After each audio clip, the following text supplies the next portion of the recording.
अस्सलाम वालेकुम वरहमतुल्लाहि वबरकातुहू। स्टूडेंट्स, आज ये नई थी एक इम्पॉर्टेंट थ्योरम जो कि हम देखने जा रहे हैं। थ्योरम ये है, ये में भी हम जितने थ्योरम पढ़ चुके हैं उनमें थ्योरम नंबर 6 है।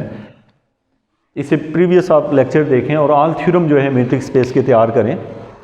तो थ्योरम में ये कहा गया है कि an open ball of radius 0 to 1 in a discrete matrix space contain only its centre. तो कहा क्या गया है कि an open ball of radius 0 to 1 in a discrete matrix space contain only its centre. बड़ी आसान सी एक डेफिनेशन है, आपको अभी तक इसकी समझ नहीं आई है, लेकिन मैं आपको यहाँ पे सबसे पहले कि स्टूडेंट आप अपने नोट्स पे ये फिगर भी बना लें कि जो मैं आपको डिस्क्रीट मैट्रिक्स स्पेस की आपको डेफिनेशन मैंने पिछले लेक्चर में प्रोवाइड की है, उसमें मैंने आपको ये बताया कि ये कोई पॉइंट है एक्स और यहाँ पे बहुत सारे और भी पॉइंट्स हैं जो कि इक्वल डिस्टेंस पे हैं और इन सब का रेडियस जो है वो 1 है, ये आपने कहा। और यहाँ पे जो मौजूद पॉइंट है वो y पॉइंट है, यहाँ पे मौजूद पॉइंट y है। अब याद रखिएगा y का मतलब यहाँ पे ये है स्टूडेंट कि y मीन y रिप्रेजेंट कर रहा है ऑल पॉइंट को और x रिप्रेजेंट कर रहा है ओनली दिस। चलो मैं आपकी आसानी के लिए इसे x0 लिख देता हूँ, इसको मैं x0 लिख देता हूँ। x0 फिक्स है और y जो है वो कोई भी पॉइंट हो सकता है, वो x0 की जगह भी आ सकता है, ये वेरिएबल है। जैसे कि मैं यहाँ खड़ा हूँ और आप लोग मुझ तक चल के तो आ सकते हैं, लेकिन मैं आप तक चल के नहीं जा सकता, ये आपको समझ हो।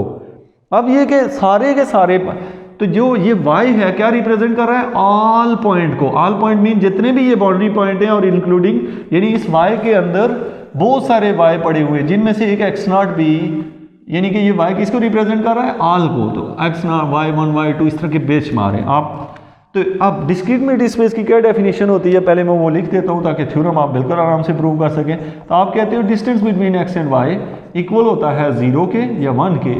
अब 0 कब होता है, जब x और y इक्वल होते हैं, और जब नॉट इक्वल हों तो आप कहते हैं कि ये ये नॉट, जी ठीक है, 1 आता है।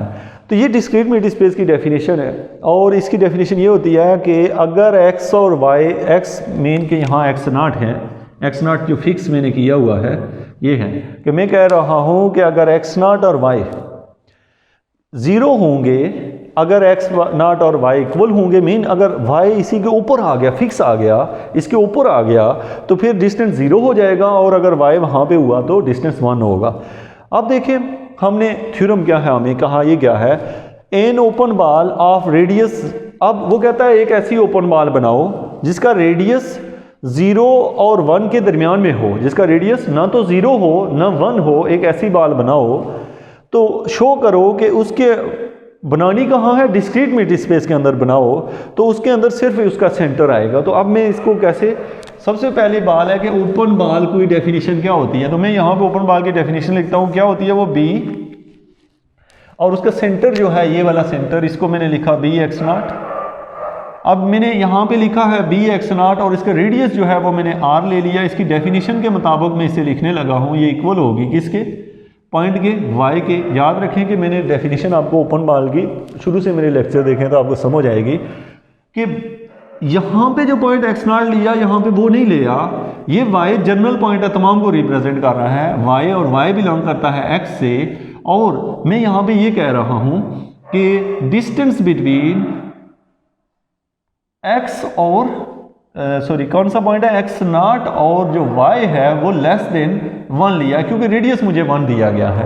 तो अब आपको ये मैंने क्या लिखा, उसने ओपन बॉल दी थी तो मैंने ओपन बॉल की डेफिनेशन लिख दी, b of x0 r y belong to x, distance between x0 y less than r, ये मुझे दिया हुआ है। अब स्टूडेंट मैंने क्या करना है कि मैंने जब रेडियस की वैल्यू लेस देन r करूँगा तो इसका मतलब ये होगा कि वो जो बॉल होगा मेरे पास, ये जो बॉल मैंने लिया हुआ है b of x0 of r, इसके अंदर जो पॉइंट आएगा y belong to x such that distance between x0 y जो है वो इक्वल टू 0 आ जाएगा। अच्छा आप सोचें कैसे इक्वल टू 0 आ जाएगा। देखें स्टूडेंट, x0 और y के दरमियान या तो डिस्टेंस 0 हो सकता है या तो डिस्टेंस 1 हो सकता है, इसके अलावा अदर कोई चांस नहीं है। क्यों कि या तो ये पॉइंट x0 के ऊपर आ सकता है या इतने दूर। तो अब उसने मना किया हुआ है कि 1 ना लेना, 1 से कम लेना। तो डिस्क्रीट मैट्रिक्स स्पेस में 1 से कम रेडियस का सिर्फ और सिर्फ 1 से कम रेडियस का सिर्फ और सिर्फ ज़ीरो ही होता है। तो इससे पता चला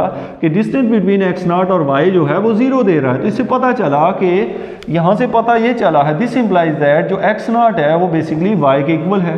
तो इसका मतलब है यहाँ पे इस बाल के अंदर दो पॉइंट हैं ही नहीं, सिर्फ एक ही पॉइंट है, वो एक्स नॉट है, और जो वाई पॉइंट लिया है वो बताते खुद ही एक्स नॉट ही है। तो दिस इम्प्लाइज दैट, आगे आप ये स्टेटमेंट लिख लें, this implies that in a discrete metric space contain only its centre, यानी कि ये सेंटर को ही कंटेन किए हुए है। ये थ्योरम का प्रूव है। आप एग्जाम में कैसे लिखेंगे, आपने यहाँ पे आना है, ये प्रूफ आपने लिखा, सबसे पहले ये क्या है, by the definition of, by the definition of क्या चीज़ है ये, ओपन बाल की डेफिनेशन लिखी, उसकी जगह उसकी कीमत पुट कर दी। हमें पता था लेस देन 1 लेना है, लेस देन 1 सिर्फ जीरो होता है डिस्क्रीट मीट्रिक स्पेस में डिस्टेंस। सो हमने कहा जीरो, तो जीरो तभी आता है कि ये दो पॉइंट नहीं, सिर्फ और सिर्फ एक पॉइंट है, यही हम शो करना चाहते थे। This implies that X not equal to Y.